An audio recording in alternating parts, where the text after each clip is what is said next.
الرجيم بسم الله الرحمن الرحيم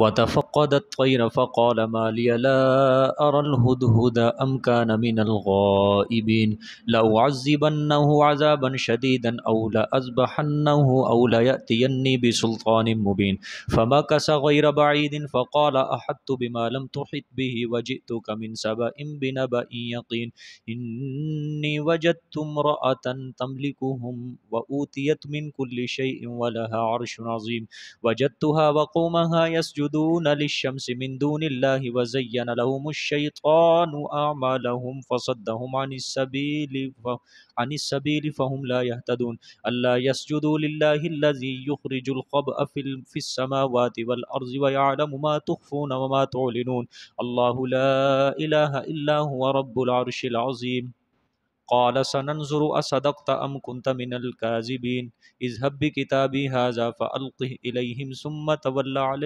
تولى عنهم فانظر ماذا يرجعون صدق اللہ العظیم۔ یہ کل سجدے والی آیت گزری تھی، تو یہ کل کا سجدہ بھی ہے اور آج کا پھر سجدہ، دوبارہ دو سجدے ہر بندہ کر لے۔ کل جس نے تلاوت سنی ہے تو یہ آج کا سجدہ بھی اور کل کا سجدہ، دو سجدے واجب وہ ضرور کر لے بعد میں۔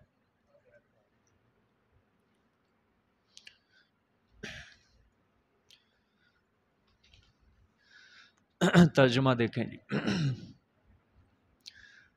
وَتَفَقَّدَ الطَّيْرَ، اور حاضری لی اس نے پرندوں کی، فَقَالَ مَا لِيَ لَا أَرَى الْهُدْهُدَ، پس کہا حضرت سلیمان علیہ السلام نے کہ کیا ہے مجھے کہ نہیں دیکھتا میں ہدہد کو، ام کان من الغائبین، یا ہے وہ غائب ہونے والوں سے،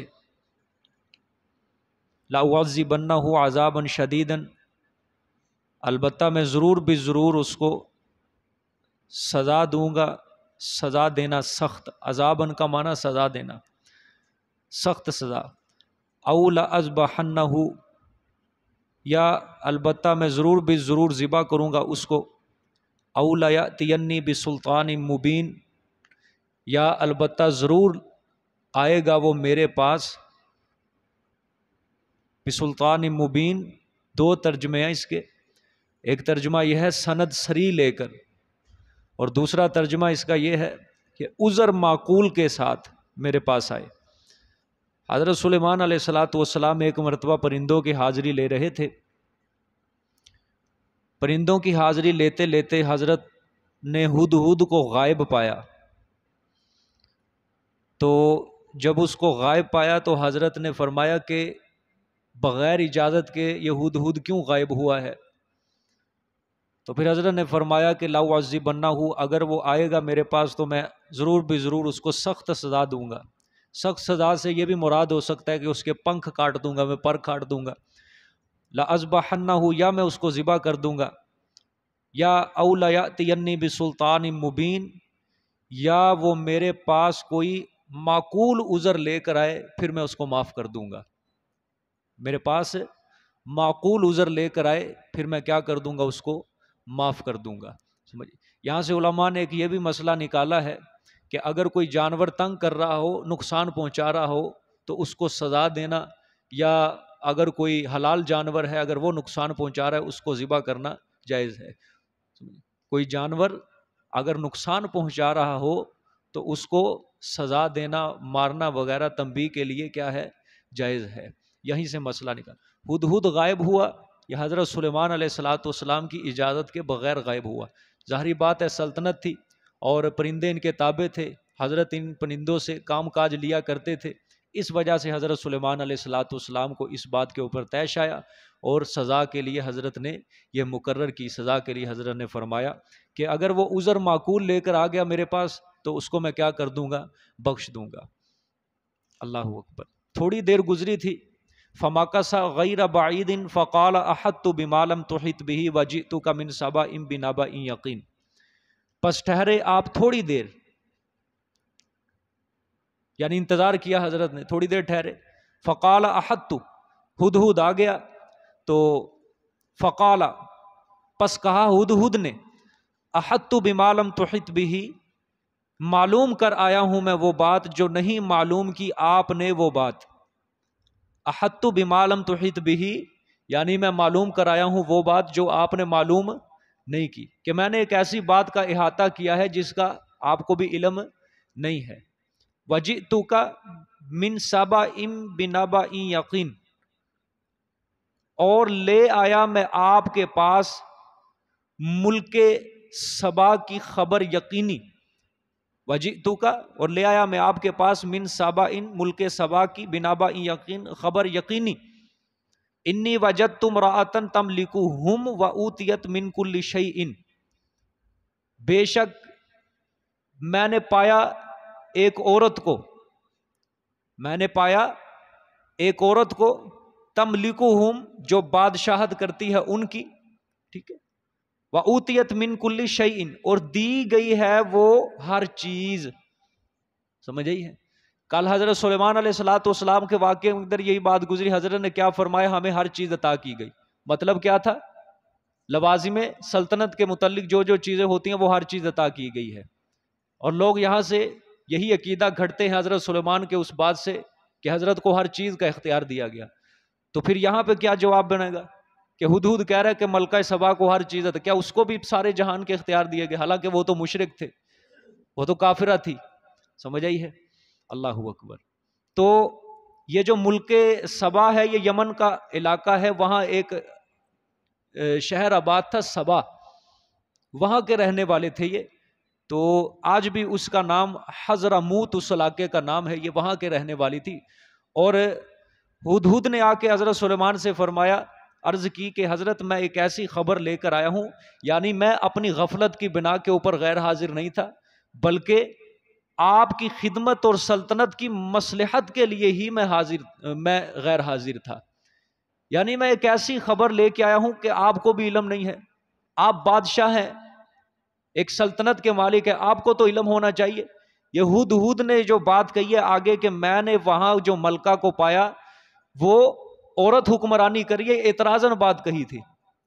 یہ بات کون سی کہی؟ اعتراضاً، کہ عورت ان کی حکمرانی کرتی ہے. ٹھیک ہے. اور وَأُوتِيَتْ مِن كُلِّ شَيْءٍ وَلَهَا عَرْشٌ عَظِيمٌ اور دی گئی اس کو ہر چیز، یعنی جو جو لوازم سلطنت سے ہر چیز عطا کی گئی. وَلَهَا عَرْشٌ عَظِيمٌ اور واسطے اس کے بڑا تخت ہے جس کے اوپر وہ بیٹھتی ہے. اللہ اکبر. 100 فٹ لمبا اور 40 فٹ چوڑا تخت تھا، اس کا مورخین لکھتے ہیں. یعنی جو قرآن پاک میں اللہ پاک نے ذکر کیا ہے اس کے لیے تخت تھا، بہت بڑا. عظیم کا لفظ ہے تو ظاہری بات ہے وہ تخت کوئی بڑا تخت ہوگا، کیونکہ حضرت سلیمان کا جو زمانہ ہوتا تھا وہ زمانہ بھی ایسا تھا کہ بادشاہ اپنے تخت کے اوپر بڑی توجہ دیا کرتے تھے. ہر بادشاہ چاہتا تھا کہ میرا تخت عالی شان ہو، اس لیے اللہ پاک نے حضرت سلیمان کو معجزہ بھی ایسا ہی عطا کیا کہ ان کو جو تخت دیا کوئی دنیا کا بادشاہ ان کے تخت کا مقابلہ نہیں کر سکتا تھا.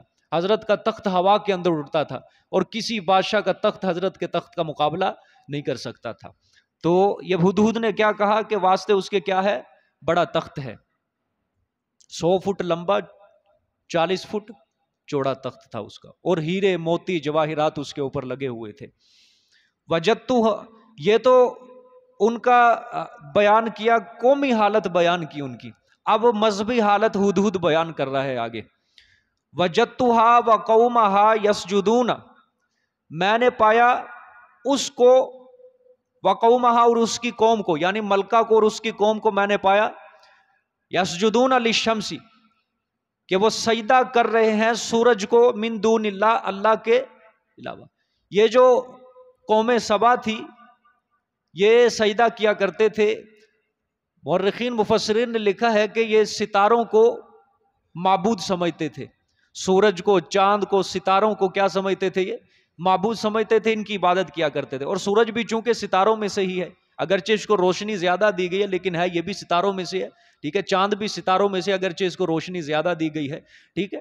اور یہ ستاروں کی کیا کرتے تھے؟ پوجا پاٹ کرتے تھے. تو ہدہد نے حیرانگی کا اظہار کیا کہ میں نے اس کو اور اس کی قوم کو پایا کہ وہ سورج کو کیا کر رہے ہیں؟ سجدہ کر رہے ہیں. اللہ اکبر. اللہ کے علاوہ. وَزَيَّنَ لَهُمُ الشَّيْطَانُ أَعْمَالَهُمْ اور مزین کر دیا واسطے ان کے شیطان نے ان کے اعمال کو. یہ دیکھو وہی بات آ گئی کہ جو بھی شرک کرتا ہے اس کو وہ گناہ نظر نہیں آتا بلکہ وہ عمل صالح سمجھتا ہے. شیطان اس گناہ کو اس کے سامنے خوبصورت کر کے پیش کرتا ہے. فصدہم عن السبیل، پس روک دیا ان کو راستے سے. فہم لا یہتدون، پس نہیں ہے وہ راہ پانے والے. وہ راہ پانے والے نہیں ہے، وہ راہ نہیں پاتے. ٹھیک ہے، اللہ اکبر. پس روک دیا ان کو راستے سے. کون سے راستے سے؟ صراط مستقیم والے راستے سے، اور وہ ہدایت پانے والے نہیں ہیں. سورج کو سجدہ کر رہے ہیں. یہ مذہبی حالت بیان کی ہے ہدہد نے. اب آپ کو میں پیچھے سمجھاتا آ رہا ہوں کہ جب بھی اللہ پاک اپنی الوہیت کا ذکر کرتے ہیں تو دو صفتوں کو اللہ ضرور ذکر کرتے ہیں، ایک عالم الغیب اور ایک مختار کل. اب ہدہد اللہ کی یہی دو صفتیں بیان کرے گا اور بعد میں پھر نتیجہ بھی نکالے گا. دو دلیلیں بیان کرے گا اللہ پاک کی الوہیت کی، یہی ہدہد، اور پھر اسی کے اوپر کیا دے گا؟ نتیجہ اور ثمرہ نکالے گا. ٹھیک ہے، دیکھیں جی. اللہ یسجدوا للہ الذی، کیوں نہیں وہ سجدہ کرتے؟ للہ، کس کے لیے؟ اللہ کے لیے. ٹھیک ہے، دیکھیں اب ہدہد نے یہ دعویٰ کیا ہے کہ سجدہ کس کو کرنا ہے؟ اللہ کو کرنا ہے. اب دلیلیں دیکھنا. الذی یخرج الخبء فی السماوات والارض، وہ ذات پاک جو نکالتا ہے پوشیدہ چیزوں کو آسمانوں اور زمینوں میں. یہ کون سی صفت ہے؟ یہ عالم الغیب نہیں ہے، مختار کل ہے. یہ عالم الغیب آگے ہے. یہ دو باتیں ذہن میں رکھ لیں یہاں پہ. اللہ سب کو توحید کی سمجھ دے، جس طرح اللہ نے اس ہدہد کو توحید بیان کرنے کی سمجھ دی. اگرچہ انسان سے کم ہوتا ہے پرندہ عقل کے اندر، سمجھ کے اندر. اس نے دلیل مخالف قوم کے سمت دی ہے. دلیل وہ کس کی عبادت کرتے تھے؟ سورج کی، سیاروں کی، ستاروں کی. ہدہد ان کا عقیدہ یہ ہوتا تھا، جو سورج کو سجدہ کرتے تھے، دیکھو اتنا بڑا سورج پوری کائنات کو روشن کر دیتا ہے. اس بنا پر وہ کیا کرتے تھے؟ اس کو سجدہ کرتے تھے. ہدہد نے کہا وہ اللہ کے علاوہ دوسروں کو سجدہ کرے، سورج کو، کہ اے سلیمان، ان کی نظر اس سیارے کے اوپر تو چلی گئی، اس کی روشنی کو تو انہوں نے دیکھا، لیکن ان ظالموں کی نظر وہ جو سیارہ طلوع کرتا ہے اور غروب کرتا ہے اس کی طرف کیوں نہیں گئی؟ اس رب کی طرف اس کی نظر، ان کی نظر کیوں نہیں گئی؟ کہ جو اسی سیارے کو طلوع بھی کر رہا ہے، غروب بھی کر رہا ہے، چاند کو طلوع کر رہا ہے، غروب کر رہا ہے، ستاروں کو جگمگاہٹ جو اس نے دی، اس ذات کی طرف اس کی نظر کیوں نہیں گئی؟ ایک بات. دوسری بات، ہدہد جو پرندہ ہے، یہ جو اپنی خوراک تلاش کرتا ہے، آپ نے دیکھا ہوگا اس کی چونچ بڑی لمبی ہوتی ہے اور بڑا خوبصورت پرندہ ہوتا ہے. یہ اس کی چونچ لمبی ہوتی ہے، یہ زمین کے اندر چونچ مار مار کے اپنے دانے تلاش کرتا ہے، کیڑے مکوڑے کھاتا ہے، دانے تلاش کرتا ہے. اس لیے اس نے دونوں طرف کی دلیل پیش کی کہ آسمان اور زمین کی پوشیدہ چیزوں کو کیا کرتا ہے؟ نکالتا ہے. آسمان سے اللہ سورج نکالتا ہے، ان ظالموں نے جو ذات سورج نکالتی ہے اس کی طرف نہیں دیکھا، اور زمین سے بھی پوشیدہ دانے نکالتے. ہدہد نے اپنے متعلق یہ بات کہی کہ دیکھو میں بھی تو زمین سے پوشیدہ چیزیں کھا رہا ہوں، لیکن میں نے اللہ کے سوا کسی اور کی عبادت نہیں کی.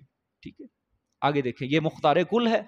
آگے وَيَعْلَمُ مَا تُخْفُونَ وَمَا تُعْلِنُونَ، اور جانتا ہے وہ جو کچھ تم چھپاتے ہو اور جو کچھ تم ظاہر کرتے ہو، اعلانیہ کرتے ہو. ٹھیک ہے، جانتا ہے جو کچھ تم ظاہر چھپاتے ہو اور جو کچھ تم ظاہر کرتے ہو. کتنی صفتیں بیان کی ہیں؟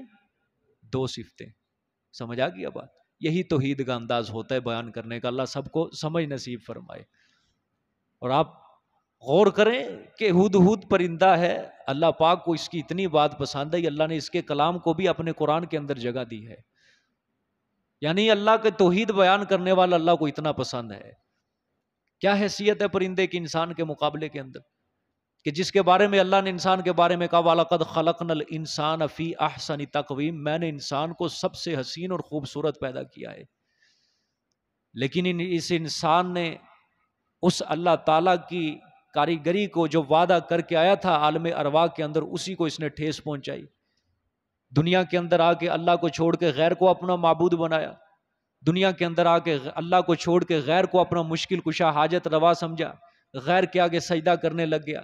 اس سے اچھا تو پھر پرندہ ہی ہوا نا، کہ جو مکلف بھی نہیں ہے احکامات کا، لیکن اس کو سمجھ ہے کہ میرا رب جو مجھے رزق دیتا ہے، مجھے عبادت بھی اسی رب کی کرنی چاہیے۔ اور یہ ہدہد نے حیرانگی کا اظہار کیا تھا حضرت کے سامنے، اسی لیے ہدہد نے کہا کہ حضرت آپ مجھ پہ غصے نہ ہوں، ایسی خبر لایا ہوں آپ کو بھی علم نہیں ہے۔ یعنی اتنی بڑی سلطنت ہے آپ کی، آپ کو تو پتا ہونا چاہیے کہ زمین کے اوپر شرک ہو رہا ہے اور آپ کو اس خبر کا علم نہیں ہے۔ ٹھیک ہے، دو صفتیں ہدہد نے بیان کی۔ اب نتیجہ کہ جب اللہ ہی کی ذات آسمانوں اور زمینوں سے پوشیدہ چیزوں کو نکالتی ہے، جب عالم الغیب بھی اللہ، مختار کل بھی اللہ، تو نتیجہ اللہ لا الہ الا ہو، پھر اللہ کے سوا عبادت کے اور لائق بھی کوئی نہیں ہے۔ سمجھ آئی؟ اللہ کے سوا اللہ نہیں کوئی معبود مگر وہی رب العرش العظیم، رب ہے وہ عرش عظیم کا، رب ہے وہ عرش عظیم کا۔ پیچھے ہدہد نے کیا کہا تھا؟ والہا عرش عظیم، اس ملکہ کے لیے کیا ہے؟ ایک بڑا تخت ہے۔ یہاں پہ ہدہد نے کیا کہا؟ الا ہوا رب العرش العظیم، کہ اللہ ہی تخت کا مالک ہے، اللہ ہی عرش عظیم کا مالک ہے۔ یعنی وہ بلقیس کا تخت، ملکہ بلقیس کا تخت کو اللہ کے تخت کے ساتھ کیا نسبت؟ سمجھ آئی؟ اللہ کو سجدہ کرنا چاہیے، اللہ بڑے تخت کا مالک ہے۔ آگے دیکھیں جی، جب ہدہد نے یہ بات کر دی تو حضرت سلیمان علیہ السلام نے جب ہدہد کی بات کو سنا تو حضرت سلیمان علیہ السلام نے کہا کہ یقین نہیں کیا ہدہد کی بات کے اوپر یقین۔ حضرت نے فرمایا اچھا دیکھتے ہیں، میں تیرا امتحان لینا چاہتا ہوں، میں دیکھنا چاہتا ہوں آیا تو سچ بول رہا ہے یا جھوٹ بول رہا ہے، ہم تیرا امتحان لیں گے۔ یہاں سے معلوم ہوتا ہے کہ حضرت سلیمان علیہ السلام عالم الغیب نہیں تھے۔ اگر عالم الغیب ہوتے تو ہدہد کی بات کا یقین کر لیتے، عالم الغیب نہیں تھے، اس لیے حضرت سلیمان علیہ السلام نے کیا کی ہے؟ تحقیق کی ہے کہ ہم دیکھیں گے، امتحان لیں گے۔ ٹھیک ہے، اسی طرح پیچھے جو حضرت سلیمان علیہ السلام نے ہدہد کی حاضری لی، حاضری کون لیتا ہے؟ جو عالم الغیب نہیں ہوتا۔ جو عالم الغیب ہوتا ہے وہ حاضری نہیں لیا کرتا، حاضری وہی لیتا ہے جو عالم الغیب نہیں ہوتا۔ ٹھیک ہے، دیکھیں جی ترجمہ دیکھیں۔ قال سننظر وصدقت ام کنت من الکاذبین، فرمایا ابھی دیکھتے ہیں، سننظر ابھی دیکھتے ہیں ہم، اصدقت آیا تو سچ کہتا ہے، ام کنت من الکاذبین یا تو جھوٹ بولنے والوں سے ہے، آیا تو سچ کہتا ہے یا جھوٹ کہتا ہے، ہم اس کو ابھی دیکھتے ہیں۔ ٹھیک ہے، ام کنت من الکاذبین۔ اب امتحان کیا لیا؟ حضرت سلیمان علیہ السلام نے ایک خط لکھا، ملکہ بلقیس کو خط لکھا، اور خط آگے آ رہا ہے انشاءاللہ۔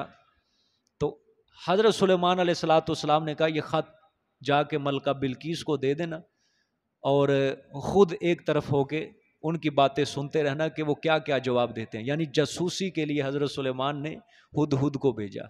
ٹھیک ہے، اور حضرت سلیمان علیہ السلام یہ ہدہد کا اللہ نے ذکر بھی اس لیے کیا کہ ہدہد سے بڑی خدمت لیا کرتے تھے۔ ماہرین نے لکھا ہے کہ ہدہد کو اللہ نے ایسی صفت سے نوازا ہے، ایسی حس عطا کی ہے کہ یہ زمین کے اوپر چونچ مارتا ہے، اس کو پتہ چل جاتا ہے کہ زمین کتنا فٹ پانی، اس زمین سے، اس حصے سے کتنا فٹ پانی نیچے ہے، کتنا دور ہے پانی۔ تو حضرت سلیمان علیہ السلام اس سے یہی خدمت لیا کرتے تھے کہ جب کہیں جاتے تھے، کہیں بسیرا کرنا ہو، کہیں مقام پہ ٹھہرنا ہو سفر میں، تو ہدہد کو حکم دیتے ہاں بھی دیکھ پانی کہاں پہ زیادہ قریب ہے زمین کے، پھر یہ بتاتا یہاں حضرت پانی زیادہ قریب ہے، تو پھر جنات کو حضرت سلیمان حکم دیتے تھے، تو پھر جنات اس کو فوراً کھدائی کرتے تھے، وہاں سے پانی نکالا کرتے تھے۔ سمجھ آ گئی؟ تو ہدہد کو حضرت سلیمان نے حکم دیا یہ میرا خط لے جا، اور خط جا کے ملکہ کو دے دینا، اور خود ایک طرف ہو کے کھڑے ہو جانا، اب کسی کو کیا پتا کہ ہدہد جاسوسی کے لیے آیا ہے، ٹھیک ہے، چلو بندہ ہو پھر تو ماننے کے اندر آتا ہے کہ جاسوسی ہے، ٹھیک ہے، لیکن ہدہد کا کیا پتا کسی کو کہ یہ جاسوسی کے لیے آیا یا نہیں آیا۔ دیکھیں جی ترجمہ، اذهب بکتابی ھذا فالقہ الیہم، لے جا تو خط، کیفیت امتحان بھی ہے، یہ کیفیت امتحان، ہدہد کا امتحان، لے جا تو خط میرا جو یہ ہے، بکتابی ھذا، لے جا تو خط میرا جو یہ ہے، فالقہ الیہم، پس ڈال دے تو اس کو، الیہم ان کی طرف، کن کی طرف؟ وہ ملکہ بلقیس کی طرف، اس کی قوم کی طرف ڈال دینا۔ ثم تولی عنہم، پھر ہٹ جانا تو پیچھے ان سے، یعنی ایک طرف تو ہٹ جانا، سائڈ پہ ہو جانا۔ فانظر ماذا یرجعون، پس دیکھ تو کیا کچھ وہ جواب دیتے ہیں، یعنی چیک کرنا کہ آپس میں کیا سوال جواب کرتے ہیں، پھر مجھے آگے کیا کرنا آگاہ کرنا۔ اب یہاں پہ دو روایتیں ہیں مورخین کی، ایک روایت تو یہ ہے جب یہ ہدہد خط لے کے ملکہ بلقیس کے پاس پہنچ گیا تو بعض مورخین نے یہ لکھا ہے کہ ملکہ اپنے کمرے کے اندر آرام کر رہی تھی اور دروازے بند تھے، دربان کھڑے ہوئے تھے، اب اندر تو نہیں جا سکتا تھا، یہ روشن دان سے داخل ہو گیا ہدہد، جب روشن دان سے داخل ہوا خط جا کے اس نے ملکہ کے سینے کے اوپر رکھ دیا اور خود باہر آ گیا، اور پھر جب ملکہ اٹھی اس نے خط دیکھا ہے سلیمان کی طرف سے خط ہے، اس نے فوراً اپنے درباریوں کو اکٹھا کیا اور مشورہ لیا۔ ایک روایت تو یہ ہے، دوسری روایت یہ ہے کہ ملکہ اپنے وزیروں مشیروں کے درمیان بیٹھی تھی، تخت کے اوپر نمودار تھی، تو ہدہد نے جا کے اس کی جھولی کے اندر جا کے خط رکھ دیا تھا۔ یہ دو روایتیں ہیں، دونوں میں سے جو مرضی سمجھ لو۔ اذهب بکتابی ھذا فالقہ الیہم، لے جا تو خط میرا جو یہ ہے، فالقہ الیہم، پس ڈال دے تو اس کو طرف ان کے، ثم تولی عنہم، پھر ہٹ جانا، پھر ہٹ جا تو پیچھے ان سے، فانظر ماذا یرجعون، پس دیکھ تو کیا وہ جواب دیتے ہیں، یعنی کیا سوال جواب کرتے ہیں۔ جزاک اللہ جی، صدق اللہ العظیم۔